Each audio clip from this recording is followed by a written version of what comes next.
religion in Saudi Arabia is not just religion, it's a way of life. There are rules for everything, from women's menstruation to making war.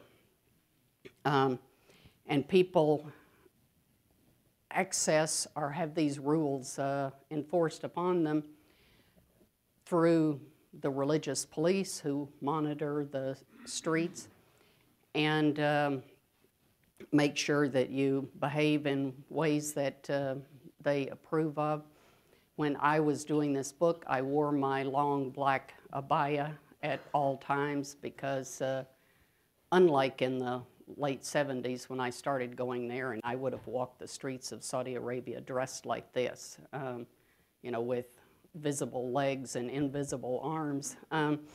But now I wore my abaya and I kept my scarf around my neck because religious police also do say to people like me, cover your head, you're in Saudi Arabia.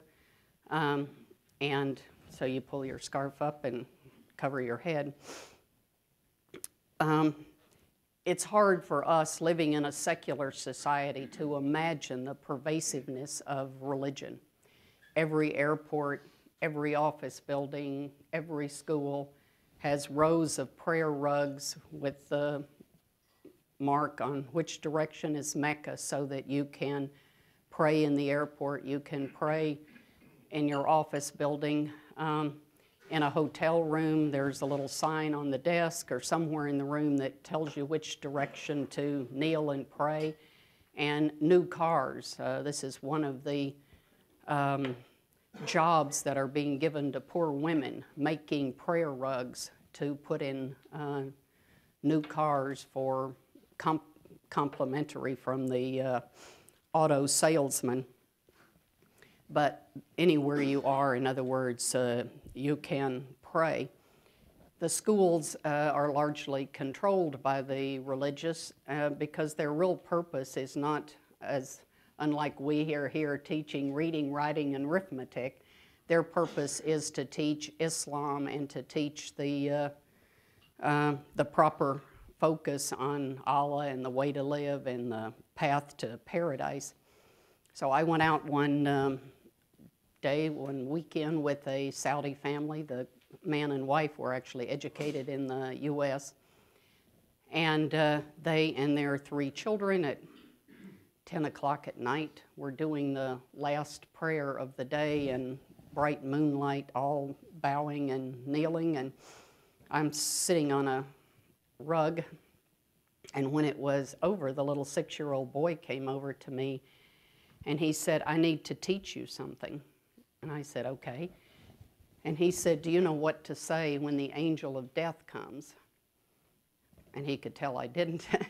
And so he said, he says, "Who is your God?" And you say, "Allah." And he says, "Who is your prophet?" And you say, "Muhammad."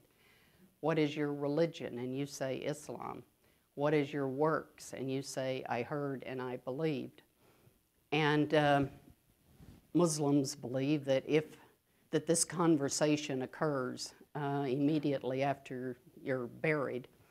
And if you answer properly, you're borne aloft to and shown a window on heaven and then put back in your grave to await the judgment day. And if you fail this test, you are borne up and told to go back and you're pulverized and put back together and pulverized and put back together until the judgment day.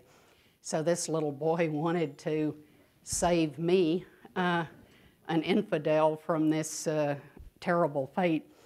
And I'm from, as you can probably tell, Texas, from a fundamentalist family in a tiny town of 900 people with 4 churches and 1 blinking red light. So I went to church every Sunday and every Wednesday, but at age 6 I was, to my recollection, not concerned with my salvation, let alone that of some stranger my parents might have had visiting. But I think that's a result of the school indoctrination.